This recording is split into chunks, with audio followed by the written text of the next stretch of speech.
You're listening to General Hospital Daily 85, the latest in television entertainment news. Hey, Young and the Restless fans, I've got your 2-week spoilers for April 13th through the 24th. We're going to talk about Matt being unhinged and Phyllis scrambling. It's Belinda from Soap Dirt. If you're not following us, hit that subscribe button. Let's jump in. We have so much to talk about. On Monday, April 13th, we have Adam realizing that Nick is gone and he demands that Reza tell him where is her partner. And then Adam tells Reza that his real name is Matt Clark and that the guy was terrorizing Nick and Sharon for years.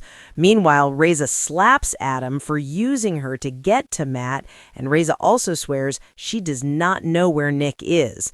Well, where he is in a storage room. So Matt somehow got all, I'm guessing, 200 muscular pounds of Nick downstairs, and Matt is taunting him because he tricked both Nick and Adam, says he fell into his trap, and he says Nick has been taking drugs from his suppliers. Matt calls Nick a junkie and says he's going to do bad things to Sharon, Noah, and Sienna, and Nick isn't going to be in any shape to stop him because he is going to make sure he gets even more addicted.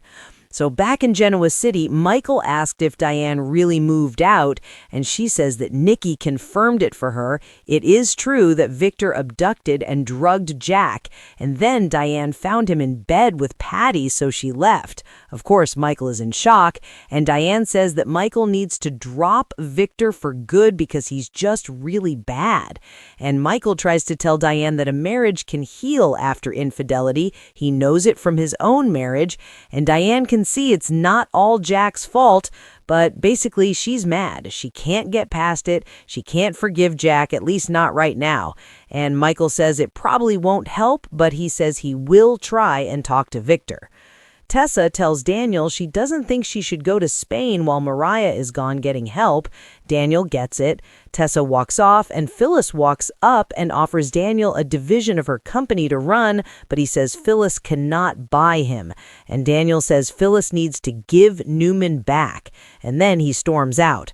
Then Lauren shows up, and Phyllis tells her Summer isn't talking to her either, and Phyllis doesn't get it. She says her kids forgave her for faking her own death, but not for stealing from Victor, who's a bad guy.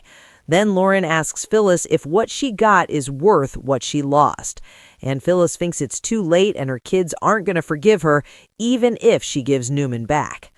Kyle and Victor swap insults on Monday. He tells Kyle that his dad is immoral and made his own choices, and Victor warns Kyle to watch his step.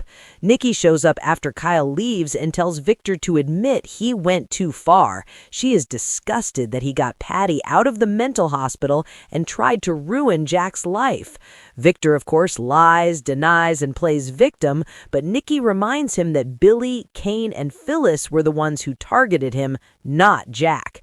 Victor tells Nikki that she's blind and he storms out. We have a lot of storming out on Monday's episode. Kyle tells Tracy that he went off on Victor, and he also says that he's afraid his parents won't reconcile. Tracy is shocked about Patty, and both she and Kyle worry that Patty is a much bigger threat than anyone realizes, and she thinks that she's going to cause more problems for Jack and Diane. Then on Tuesday, April 14th, we are going to see Holden telling Kane about Malcolm being his dad and Lily being his sister. Of course, Kane's going to be shocked. And I do wonder if Holden also tells Kane that Malcolm is sick, because this week Kane also talks to Stephanie and he may tell her he wants to be tested as a donor. Also this week, Tracy writes Diane a reality check and reminds her that she convinced Jack and Guy that she was dead for decades, so maybe Diane could show Jack a little grace in this instance. We also have Lily talking to Stephanie this week about her concerns about Malcolm and him not finding a donor. And also this week, Kane and Lily cross paths at the GCAC. I'm guessing she's not going to talk to Kane about any of this. Diane turns down Nikki's offer of a truce, and I think Diane may hold Nikki responsible in some ways for Victor's awful antics because of her years of enabling him, defending him, and looking the other way whenever he did terrible things to so many people, including Jack, because this is not the first time, this is not the worst. Wednesday, April 15th, Nick is afraid of what Matt is going to do to Sharon, Noah, and Sienna, and Nick's far too gone into addiction. He's been crushing up fentanyl and snorting it.